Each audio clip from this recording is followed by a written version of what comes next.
The Cowboys had their preseason debut over the weekend, and Dak looked solid, going 4 for 4 in his only series. Still hasn't signed that contract extension, though, and The Athletic is reporting that Dak turned down an offer that would have paid him $30 million a year. That would have put Dak in the top 6 highest-paid quarterbacks based on average salary. He's currently set to make just over $2 million this season. Jeff, is it crazy if Dak actually turned down this deal? If he turns it down, if it was reported, it was this rumored that he turned down the deal. I think we got to be careful. You know, this deal, I mean, the Cowboys got their hands full right now with deals, okay? We know that. You're talking about Ezekiel and, you know, next year with the linebacker and then, you know, the receivers. And so they got a lot. They're doing a lot of things right now. In addition to getting the team ready to play, in addition to not knowing who's going to be available opening weekend. So, you know, this is a deal that they're working on, and it'll get done. It needs to get done. Now, you take the one side, one perspective. This guy's going from $2 million a year to $30. How could he not do that? Okay, if it's correctly reported, he wants to get in the top 5, is what we understand. Is he worth that? I don't know, but they'll get it worked out. But he's a good player. Have you seen him play? The kid play in person?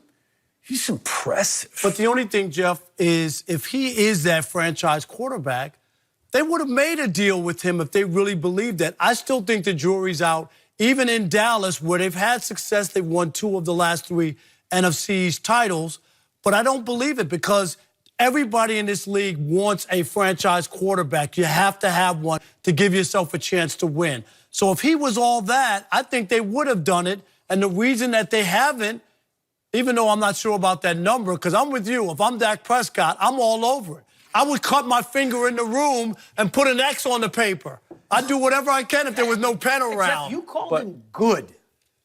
Are you giving $30 million to a good quarterback or a great quarterback? I don't. You have to get past the amount. You have to get past the figure. The figure changes every year. Every year we go, oh my gosh, right? Every year, every position, like, wow. So get past that and let's get back to timing, okay? This is about Cowboy time. There's no, in that environment, in the Cowboy franchise and organization, there's NFL time, there's whatever time we all go by, and then there's Dallas Cowboy time, okay? They're going to do it on their time, and where their timing is and their sense of urgency. They'll get it done. They're better off getting it done now than they are waiting to see what he does this season. Yes. Because it'll be a problem.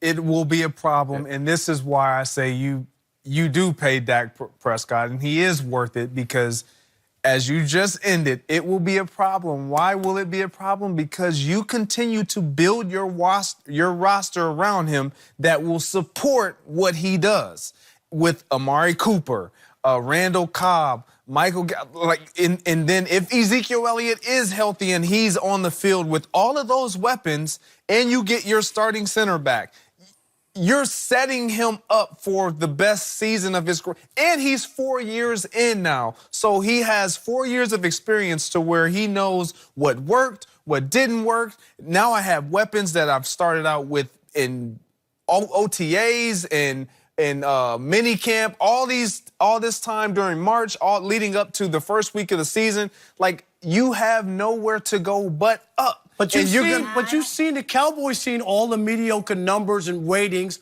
like everybody else. They consider him a third tier. Most people in the NFL consider him a third tier quarterback. Is that the guy you're going to pay? You say, oh, everyth's set up. What if he has a stinker? Yeah. What if he has a bad year and you've just soaked in all that money? Yeah, I understand it. But you've been very well known to just put out different increments of sections of time and play. So that worked his last 8 games, how was Dak Prescott? Very good.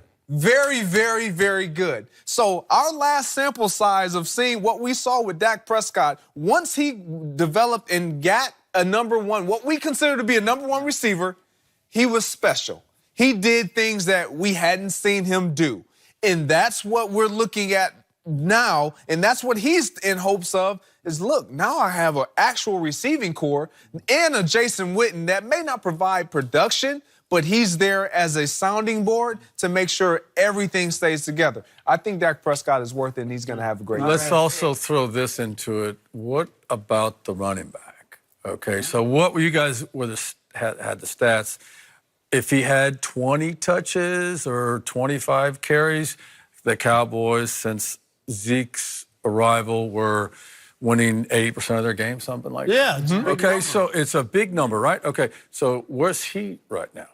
Yeah. All right, we'll So get to he's that. not there, and now so it's complicated. It's not as easy. It as is. you All right, think guys, thanks for joining us. Jeff Fisher. Coming up next, Anthony Davis to the Knicks, but he hasn't even played a game with the Lakers yet. That's next.